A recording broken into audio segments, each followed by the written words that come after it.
In the quiet corners of Bukhara, where scholars gathered and the recitation of Quran filled the air, young Muhammad ibn Ismail grew under the unshakable care of his mother.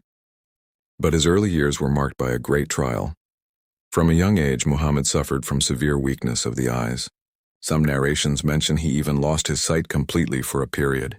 His mother, known for her piety, cried long in her dua, raising her hands night after night asking Allah to restore her son's vision. One night she saw a dream. A voice told her, "Allah has restored the eyesight of your son due to your sincere supplications." When she awoke, she rushed to him and saw that her young boy could see again.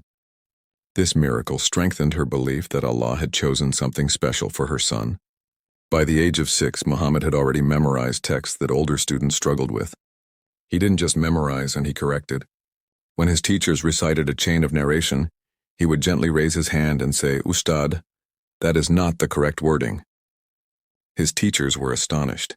His memory was unlike anything they had ever seen, a gift that would one day preserve thousands of authentic narrations. Then came a dream that became famous in his biography.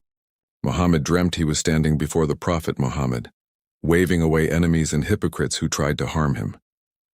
When scholars heard the dream, they told him, "My son, you will defend the Sunnah of the Prophet," a prophecy that would come true in the most remarkable way.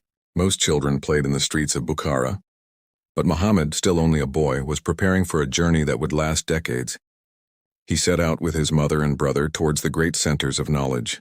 He traveled to Samarkand, Merv, Balkh, Nishapur, then further to Baghdad, Kufa, Basra, Mecca, Medina, Egypt, and Damascus. Wherever knowledge could be found, young Bukhari was there. At an age when most boys were still learning basic writing, Muhammad authored his first major work, Qadaya as-Sahaba wa Tabi'in, a study of narrators of hadith. This book showed the world his unique strength in verifying narrations, inspecting chains, and understanding the reliability of every narrator. His sharp mind, his travels, and his endless patience built the foundation for the masterpiece he would later compile, Sahih al-Bukhari. From a child miraculously cured, to a traveler across continents, to a young scholar whose memory amazed the world, the path of Imam Bukhari was being carved step by step. And the world was only beginning to witness his brilliance. Imam Bukhari's journey is far from over. In the next episode, we explore the challenges he faced, the sacrifices he made, and the lessons he learned from the greatest scholars of his time.